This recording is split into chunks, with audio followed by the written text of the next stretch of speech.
20% o katumbas ng 15 hanggang 16 milyon na Pilipino ang nakaranas o may kakilalang nakaranas ng katiwalian sa gobyerno ayon sa survey ng Okta Research. Kinomisyon ng Office of the Ombudsman ang naturang survey para raw maging gabay nila kung paano papagbubutihin ang pagsugpo sa korupsyon.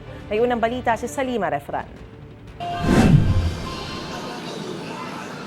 Isa sa bawat 5 Pilipino ang nagsabing nakaranas sila, kanilang kaanak o kakilala ng korupsyon sa pamahalaan.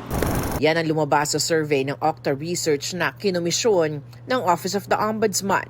Ginawa ang survey nitong December 3 hanggang 11, 2025 sa 1,200 respondents. May error margin itong plus-minus 3%.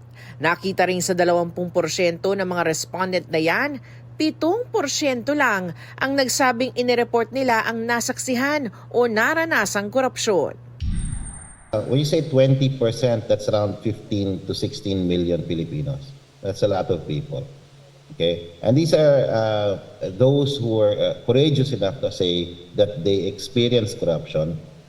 But of that, only 7% actually report it. So we have a problem here.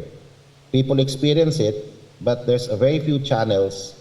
Okay, for them, very few of them report it, and there are very few channels for reporting corruption. Sa kaparehong survey, 86% ng mga respondents ang nagsabing very difficult o kaya'y difficult o mahirap ang makakuha ng serbisyo ng gobyerno nang walang kapalit na suhol. Pagdating naman sa confidence o tiwala sa otoridad, 14% ang naniniwala o lubos na naniniwalang mabilis sa kikilos ang otoridad laban sa korupsyon. 61% ang nagsabing naniniwala naman silang aaksyon ng gobyerno, habang 22% ang nagsabing hindi sila naniniwalang aaksyonan ito ng mga otoridad. Ayon sa Office of the Ombudsman, kinomisyon nila ang survey para makita ang mga dapat nilang pagtuunan ng pansin.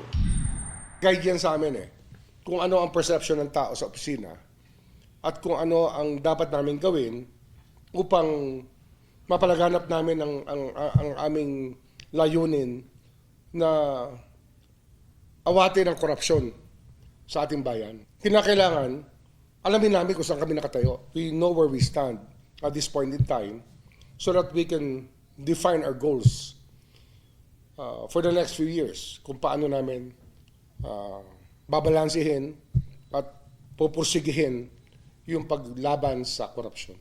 Bahagi ang presentasyon ng survey sa ginagawa ngayong strategic planning session ng Office of the Ombudsman sa Baguio City.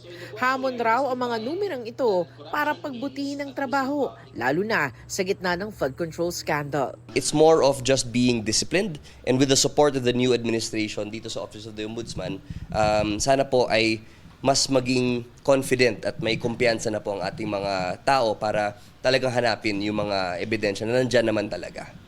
Ito ang unang balita sa Salima Refran para sa GMA Integrated News.